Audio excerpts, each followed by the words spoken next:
Let's cut the noise. Tylenol does not cause autism. The science is very clear. It is a genetic condition. I'm just gonna need 1 minute to prove it. Keep watching. Even those who peddle this idea saw the evidence, they know the truth. So, if it is not a question of science, what are we exactly debating here? To answer, this video will expose one of the most powerful psychological weapons that currently being deployed against you. It is a three-step tactic that starts with inducing special kind of confusion like mental vertigo, and you won't even believe where step 3 gonna take us. My name is Dr. Ruben Gagarin, I'm psychiatrist, and we are trained to distinguish fear and anxiety that comes from within, from internal world, or being dumped on us by outside world. Well, this one comes from outside. The attack starts when a figure who we should trust and who should be very well informed, like the president, making a claim that contradicts what we know for sure from the past. Like the president saying that Tylenol causing autism spectrum disorder, and that contradicts what our personal doctor told us. This creates this mental confusion we call dissonance when we struggle to keep two opposite ideas in our mind at the same time. This is a tool that's supposed to exhaust and paralyze our critical thinking. Let's anchor ourselves for a minute so you know what I'm talking about. There was a study of twins. Identical twins who share 100% of DNA and fraternal twins who share roughly about 50% of DNA.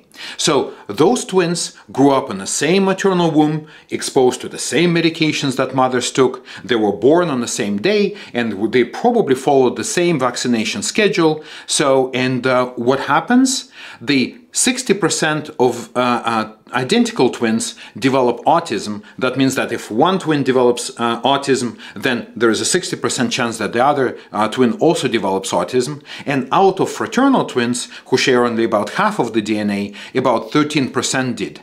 So, like, if one fraternal twin develops autism, then the chances of another developing is about 13%. So, if you think about it, it eliminates any possibility of external factors causing autism. So, the science is rock solid. That's all you need to know. So why a single lie can shake us when we stand on a solid mountain of evidence?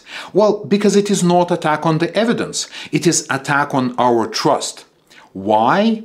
Well, see, any autocrat in the world fears the most not the armies or the tanks. They fear people trusting someone more than they trust their leader. And who do we trust? Intimately? Our doctors. See, we sometimes know more than your mother knows about you or your spouse knows about you, and even more importantly, we are loyal to you, no one else. We are loyal to you personally, and autocrat cannot stand it. To break this bond, they use three-step technique. In step 1, they create dissonance, as we discussed. They create contradiction that designed to break your bond from experts who you used to trust. In step 2, they flood us with information. Most of it is lie, an outrageous lie. There is sometimes a little pieces of truth kind of incorporated in it. Since they already had broken our trust in experts, we kind of left to our own critical thinking to decide, and eventually we get exhausted and we conclude that the truth is unknowable. And finally, when we're completely exhausted and confused, in step 3, a charismatic leader steps in with a simple, clear explanation of everything. And our brain, desperate for clear answers, latches on this just because the leader sounds the most confident. And then mostly he, speaks with such conviction that none of the scientists can match. And this is not a theory. See, for example, in 1953, Joseph Stalin in Soviet Russia felt that his authority was subsiding after the victory in the Second World War, so he wanted to reassert himself, and what he did was he ordered arrests of hundreds of doctors, mostly Jewish, and that shattered public trust.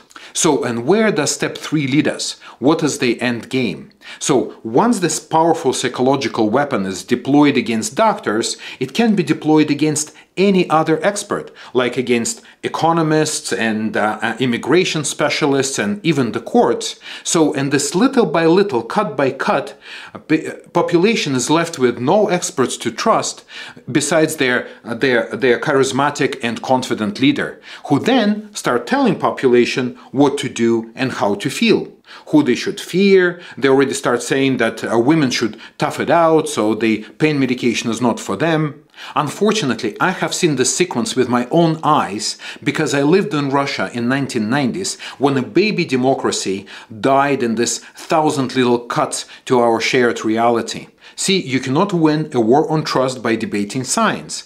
The only thing you can do is call this tactic for what it is manipulation. And that way you build your inner citadel, as Stoics called it.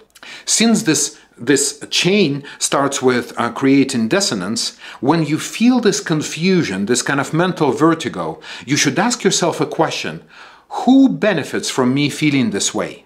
And that actually brings the question up to your consciousness and protects you like a shield from manipulation.